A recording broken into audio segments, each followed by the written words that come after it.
आज कल्याण रामबाग इथं ज्येष्ठ नागरिकांसमोर साध्या नैसर्गिक आहारातून सर्व व्याधीमुक्ती व दवामुक्ती हा विषय मांडताना मला अतिशय आनंद होत आहे. आनंद यासाठी होत आहे की जाहीर भाषणाचा माझा हा पहिला सन्मानपूर्वक असा प्रयत्न आहे आणि आपल्या संघटनेशी मी 2-1 महिन्यापूर्वी जोडलो असताना मला खरोखरच एक अभ्यासात्मक चैन सुरू करावी या विद्येची आणि म्हणून कमीत कमी सोप्या भाषेत कशी ही माहिती आपल्यापर्यंत पोहोचवता येईल, जनतेपर्यंत पोहोचवता येईल, हा माझा प्रमुख म्हणजे चिंतनाचा विषय आहे. या ठिकाणी उपस्थित बंधू भगिनींनो, आज आपण सामाजिक आपली मानसिक आरोग्याची परिस्थिती पाहिली तर घराघरामध्ये काय सुरू आहे ते आता यूट्यूबमार्फत सर्व जगातच दिसतं. ते सांगायची गरज नाही. मग ते गरीब असो की श्रीमंत असो, अशिक्षित असो की सुशिक्षित, आणि आता सर्वच जण अस्वस्थ आहेत की या समाजाला एक चांगली दिशा कशी देता येईल. आणि म्हणून हा पूर्ण व्हिडिओ रेकॉर्ड करताना हे जे 3 महात्मे आहेत हे आता स्वर्गवासी झालेले आहेत आणि 1924 पासून म्हणजे आज बरोबर 100 वर्षापासून त्यांनी एका निरोगी भारताचं, एका चांगल्या भारताचं स्वप्न पाहिलं आणि त्यासाठी त्यांनी कुठंच प्रचार प्रसार केला नाही, कुठं शासनाकडे मागणी केली नाही की स्वतः काही कुठलं सुख भोगलं नाही. म्हणजे गाण्याचे जे बोल आहेत, क्या लोग थे वो दीवाने जो शहीद हुए हैं उनकी जरा याद करो कुर्बानी.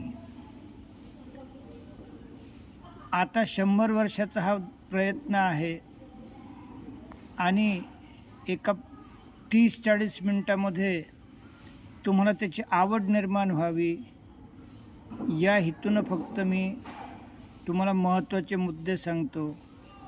आणि मला असं वाटतं की हा जो विषय आहे तप सेवा सुमिरन, तर डॉक्टर B.V. चव्हाण साहेब यांनी अत्यंत सोप्या भाषेत जे तप आहे त्याला थोडक्यात नाव ठेवलं न्यू डाएट सिस्टम किंवा NDS. आणि त्यांनी जास्त शास्त्र किंवा गोंधळ न घालता आपल्या डोक्यात अधिक अस्वस्थता वाढू नये म्हणून सोप्या भाषेत सांगितलं की तुम्ही फक्त सकाळी जागे झाल्यावर 8 तास उपवास करायचा आहे. आता 8 तास आपण वयोवृद्ध आहात, बऱ्याच जणांना शक्य होईल, पण ज्यांना डायबिटीस किंवा इतर काही आहेत त्यांना शक्य होणार नाही. ते कसं काय शक्य होईल, आपण पुढे हळूहळू सतत या अभ्यासात राहूया.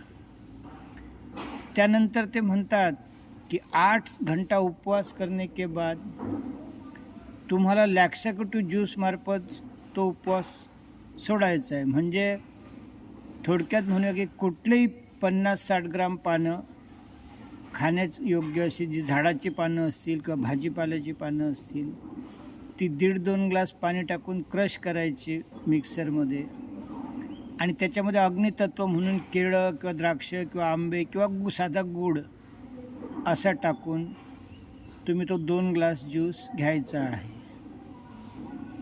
दुसरं तत्त्व आहे की त्यांनी तर आजीवनच व्रत स्वीकारलेलं आहे की आगेवर शिजवलेलं खाणार नाही आणि हे सर्व दुःखाचं मूळ कारण आहे.